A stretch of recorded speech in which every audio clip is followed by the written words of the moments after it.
We're so glad you've joined us on the ERLC podcast to explore how the Bible addresses important cultural issues pertaining to life, religious liberty, marriage and family, and human dignity, and how we can walk in wisdom for God's glory and for the flourishing of our neighbors. If you're enjoying this podcast and find it helpful, please leave a review wherever you listen. This will help more people find and benefit from what we're learning together. We are grateful for the time you take to join us for these conversations.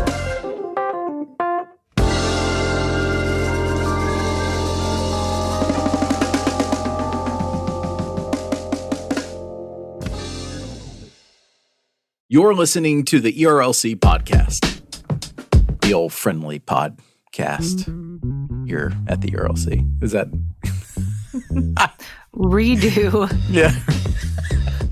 The old friendly podcast. Ye old friendly podcast, yes. Okay. Hello, and welcome back to this week's episode of the ERLC podcast, where each week we'll be talking about our work at the ERLC and focusing on what Christians should know about the things going on in the world. I'm Lindsay Nicolay, actually not in the studio this week, but remote. Not with me physically, obviously, but in the studio is Brent Leatherwood. The ever faithful. The ever faithful. The ever faithful. Right, because Brent I'm here in the Leatherwood. studio. That's right. That's right. Yep. And I'm coming to you after having just come from the Tennessee Baptist Convention, the state convention here in the Great Volunteer State. And that was a great experience. And I'll talk more about that in our lunchroom segment. Oh, good. That's what I'm bringing to the lunchroom. I do want to hear about it. A little foretaste of what is coming That's right. in the lunchroom. What I want to know is, did you convince all of them to sing Rocky Top while you were there?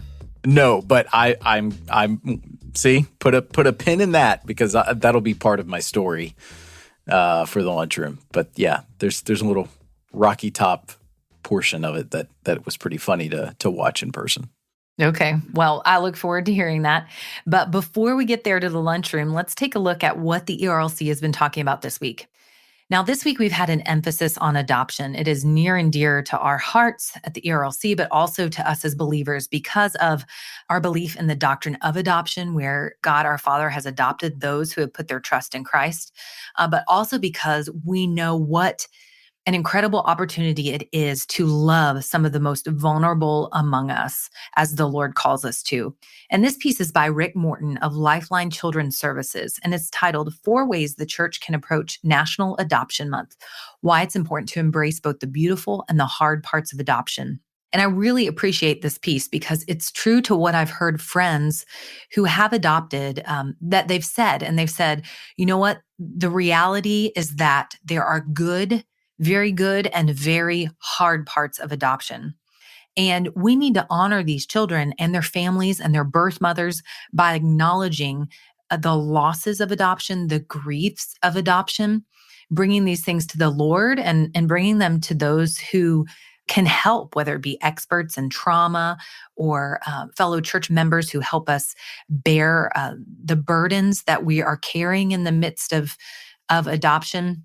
Whatever it might be, it's just really important to acknowledge both the good and the hard. And I'm so glad that Rick Morton has brought that to our attention.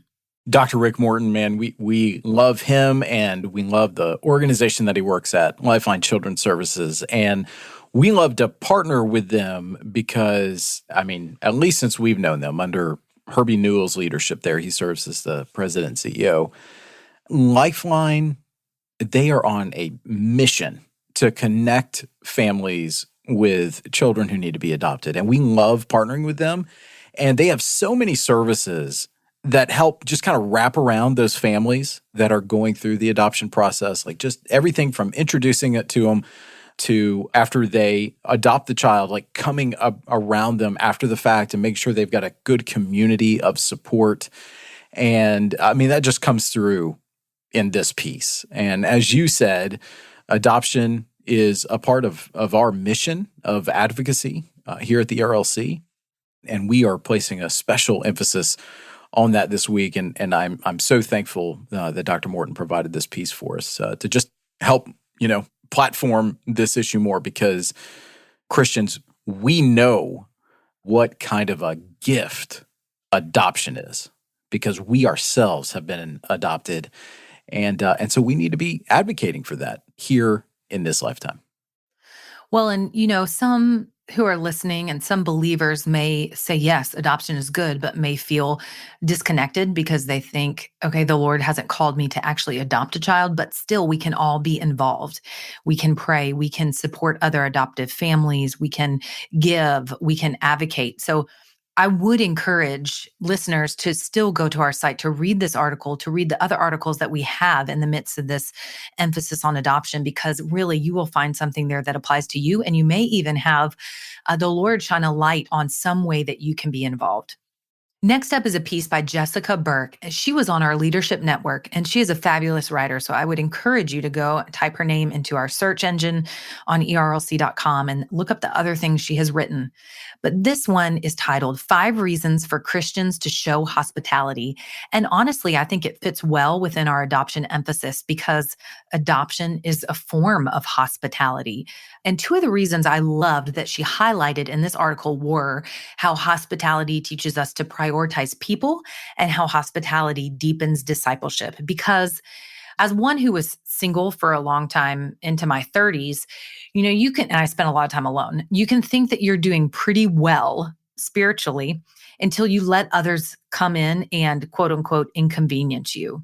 And so the type of hospitality that she talks about, having people over, letting them in, allowing kids to play with your kids' toys, or having to clean just because you're hosting people, or giving up your bed so family that's stopping through can have somewhere to stay, that teaches us that people, as Jessica says, are more important than things, shows us the places in our hearts where we are clinging to things above the Lord and above the things to which he calls us to. The Lord begins to chip away at those little inconveniences on our hearts so that our hearts look more like Christ and our attitudes reflect him in our hospitality. And then finally, Advent is right around the corner, and we're going to be having several Advent resources, but I wanted to begin highlighting them. And this one is by Sarah Rice, and it's titled, Are We Enthralled by Jesus at Christmas? An Advent Guide to Help Your Family See God's Glory This Season. So this is a book that Sarah put together. She herself has young kids, and it was born out of a need that she saw. And it is a devotional. It's got some questions for you to walk through with your family for children of all ages. And there's a guide to make ornaments so that your children can be hands-on learners and visualize the story of God with us, Christ born on earth, become man this Christmas season. Well, I appreciate these thoughts from Sarah Rice, and honestly, they're timely. For us in particular at the Leatherwood household, with the Advent season being upon us, we've just kind of started trying to think through what are ways, while we still have our kids at these impressionable young ages, just continue to just drive home the true meaning of the season. And, just based on some of the conversations, like it's clear our kids are getting it, but we just want to be just more intentional about the season. And I love the fact, you just pointed out how kids can be more hands-on, and we want to strive for that too. So this is really helpful, I think, for parents out there. Yeah. So I'm thankful for people like Sarah and others who have creative resources that can be tailor-made for families so that we can magnify Christ during Christmas. And it doesn't happen perfectly, especially with little kids. So that's really not the goal, but it's just laying those foundations, as you said, Brent. Now, with the adoption emphasis this week, we have plenty of other articles on our site. One talking about foster care, another talking about 3 scriptures to look at as you're thinking about adoption. So I would encourage you to go to our site and look at them. But Brent, for now, that's what's happening on ERLC.com. Moving into the culture section, Brent, why don't you let us know what's happening this week?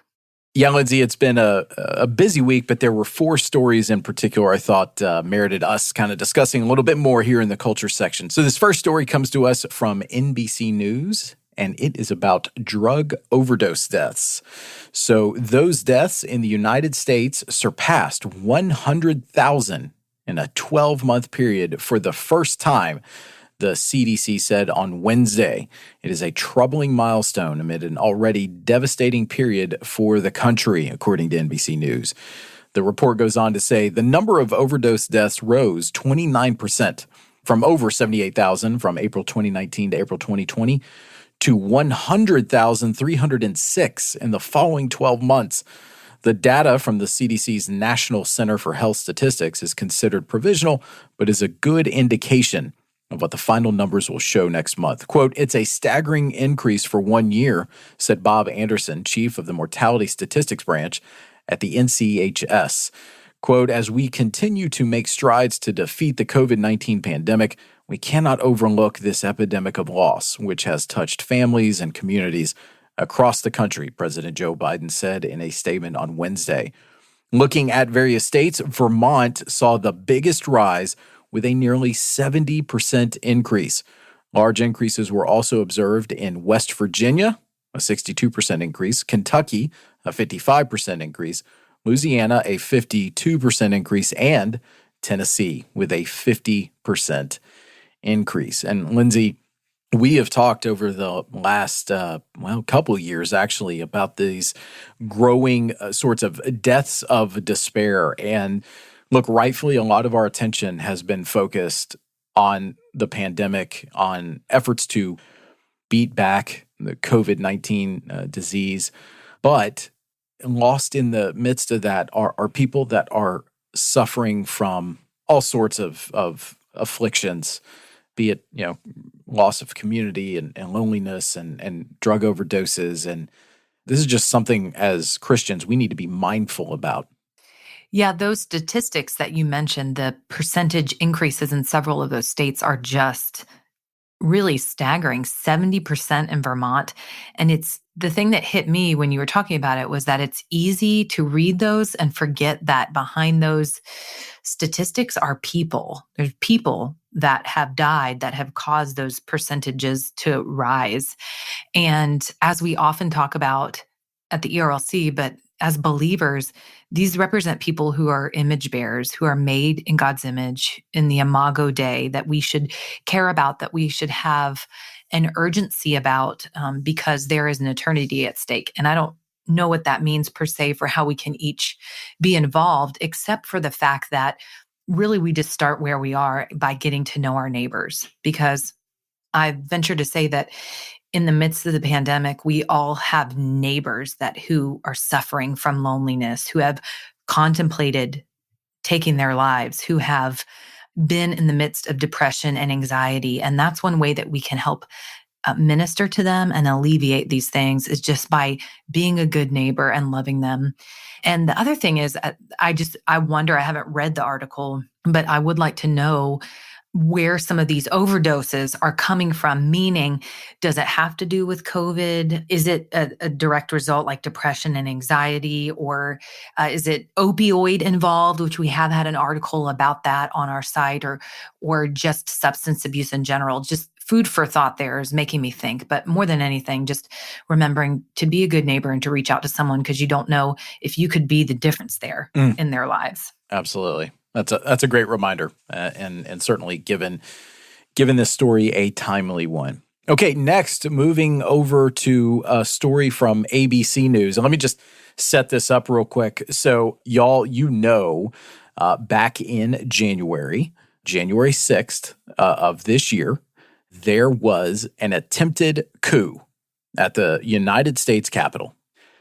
We should be very clear about this. Now, folks might have different feelings on the severity of the threat, but whether it was the Three Stooges storming the Capitol or an actual armed mob, wherever it would span on that spectrum, I would categorize anything that attempts to thwart the carrying out of the constitutional process is, in fact, an attempted coup. An insurrection. And I personally feel that way because I used to work in the United States Capitol, have fond memories of that time, feel that the people who work in that building in particular are actually a part of the mission field that the ERLC is called to witness to and to serve. So, obviously I'm personally attached to that place.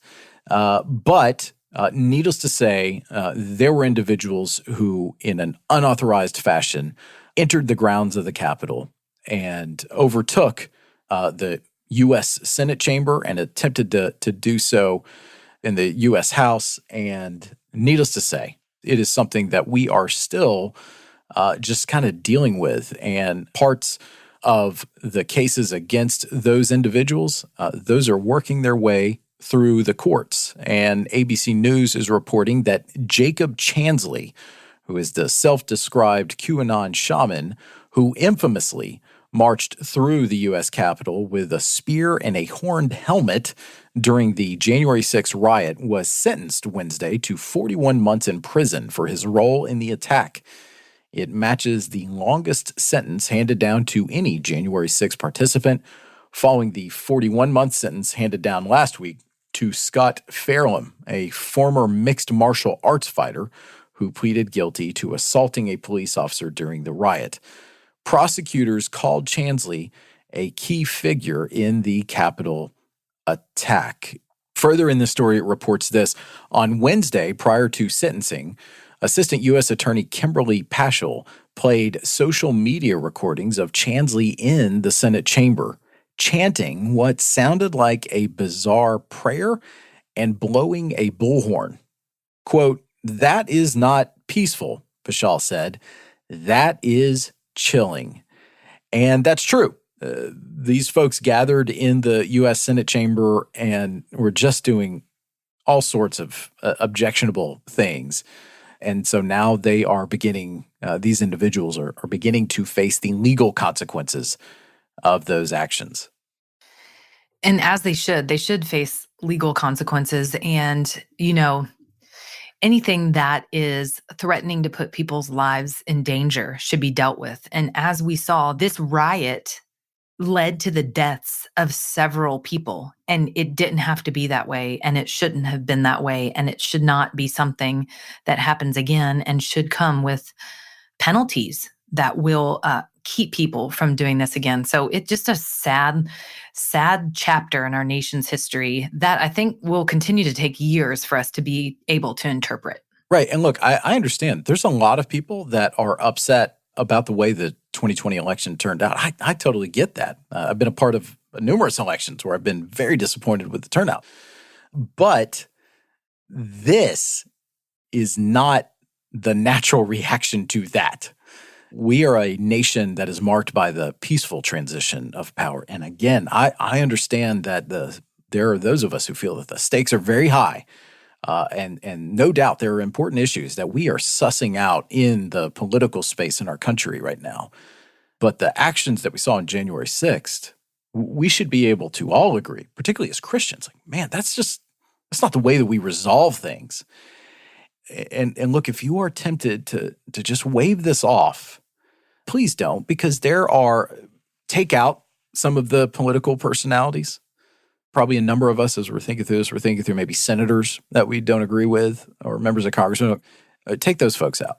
Think of the staff members who, in many cases, just kind of go about their daily job, serving these elected officials or serving in capacities in the Capitol that actually have nothing to do with politics. They just kind of anonymously show up every day and do their best to serve the American people. Well, we know a number of those staff members, and there are dozens upon dozens of these people who are still going through counseling, who are still wrestling with, what amounts to PTSD from that day. So please don't harden your heart because of some of the politics around this towards these individuals, because there's still folks that we need to be thinking of and praying over, that some of these tensions that are present in our politics right now don't ever reach that magnitude again, where people who are trying to serve this country feel that their very lives are in danger again because of that service they are rendering. So yeah, let's just be mindful. And this story was just, I thought, a helpful reminder for us to just kind of discuss a little bit. All right, these next two stories come to us from our Baptist Press, our great folks there. So let's talk about those.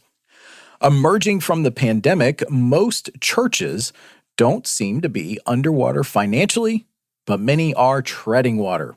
Around half of U.S. Protestant pastors say the current economy isn't really having an impact on their congregation, according to a Lifeway research study. The 49% who say the economy is having no impact on their church marks the highest percentage since Lifeway Research began surveying pastors on this issue in 2009.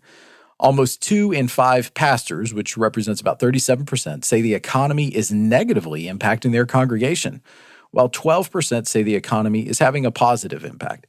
Both positive and negative numbers are down from September 2020, when 48% said the economy was hurting their congregation and 15% said it was helping. The 2 years prior to the COVID-19 pandemic, 2018 to 2019, marked the only 2 times in the survey's more than 12-year history that more pastors said the economy was having a positive impact than a negative one. And this comes from Scott McConnell, who is incredible over at Lifeway Research. He's the executive director there. He said this: most churches are taking a deep breath financially following the uncertainty of the height of the pandemic. While the official recession ended quickly in April 2020, economic growth has been uneven, and few churches are feeling actual positive impacts from the economy at this point. And, we talked about last week, we spent some time talking about the pressures caused by inflation that a lot of us are feeling in our wallets and pocketbooks, and churches aren't immune to that. And so, we need to continue, obviously, being faithful givers. Scripture calls us to do that to our churches.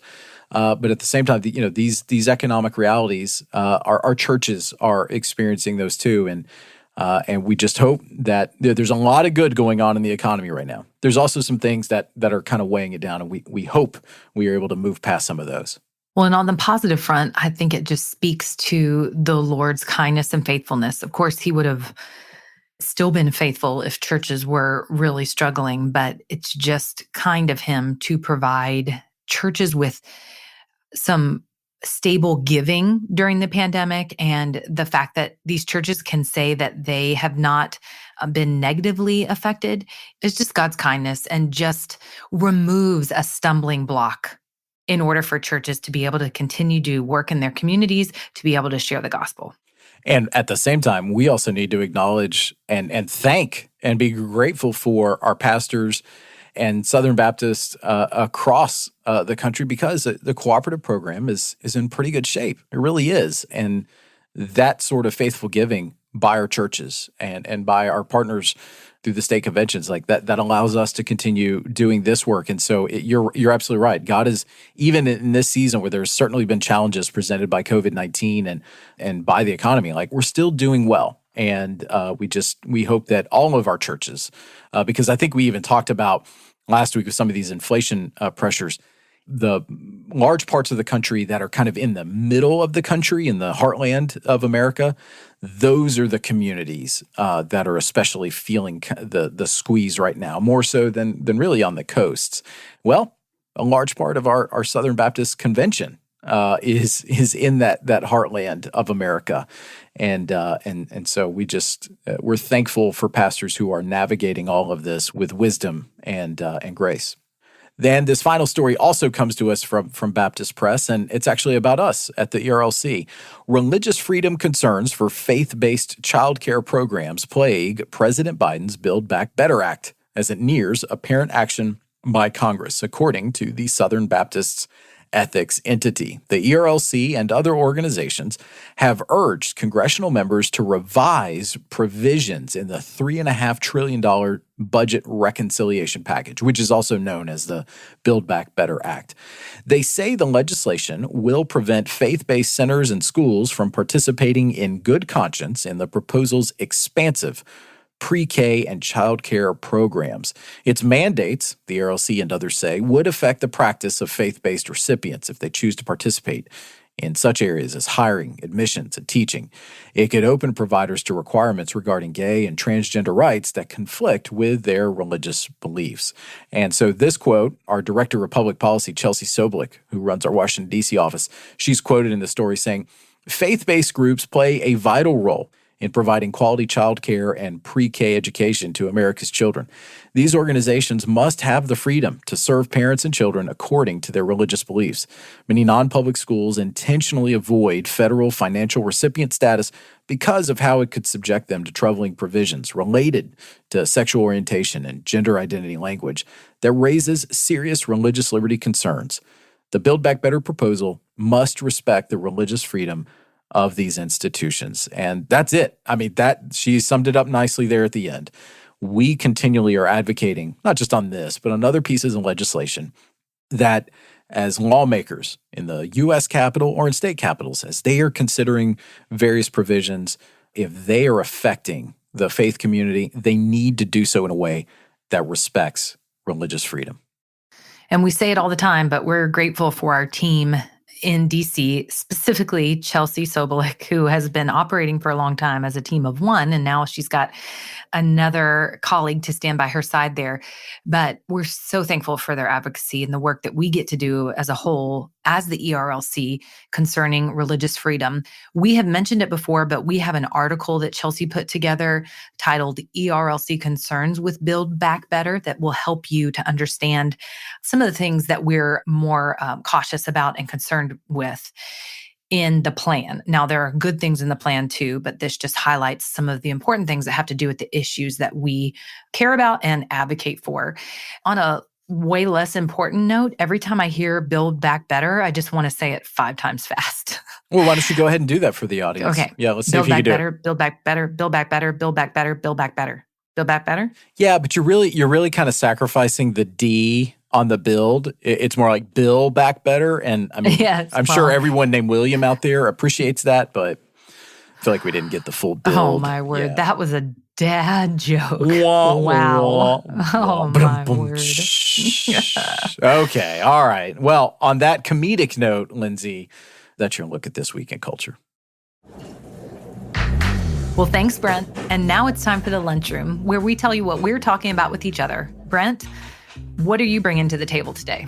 Well, Lindsay, so as I mentioned earlier, as we're recording this, I just was able to attend most of the sessions of the Tennessee Baptist Convention, which is hosted annually by our Tennessee Baptist Mission Board. And it's just a great reminder that, we get together each summer for the Southern Baptist annual meeting each June. And I'm thankful to see friends and pastors and messengers assemble from across the convention at that. And then look, each fall, our states get together and they come together to try and just chart a path forward as a state convention of churches. And I'm just so thankful for our conventions that lead these efforts. And oftentimes a lot of good work is done there, a lot of opportunities for fellowship. And one of the things that happened this year at the Tennessee Baptist Convention is the Tennessee Baptist Mission Board has had a partnership with Send Denver. And they were just recognizing this partnership that's done a lot of good, both here and in Colorado. And one of the gentlemen came from Denver and said, I want to present Dr. Randy Davis, who's the head of the Tennessee Baptist Mission Board. I want to present him with a gift showing our appreciation from all of us in Denver. And he gave him a Denver Broncos jersey of Peyton Manning.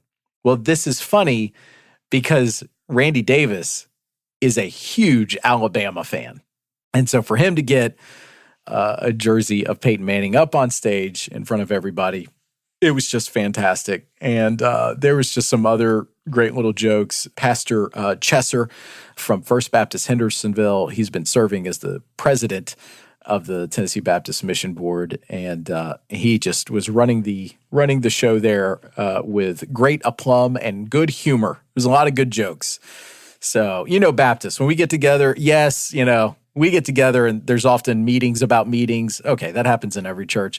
There's also a lot of good times and a lot of good jokes, and that certainly happened at this year's Tennessee Baptist Convention. So if you're a Southern Baptist out there, let me tell you this.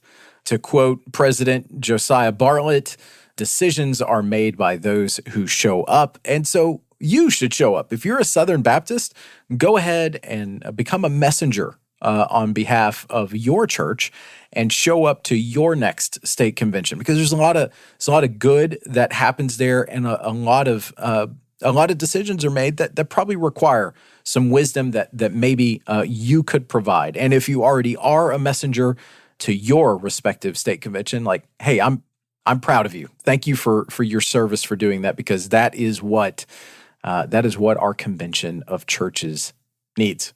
I'm sure it was a great time, Brent, and that there was great worship through music. What is more important, though, is where there are two or more Baptists gathered together, was there food? Lots of food. Good food.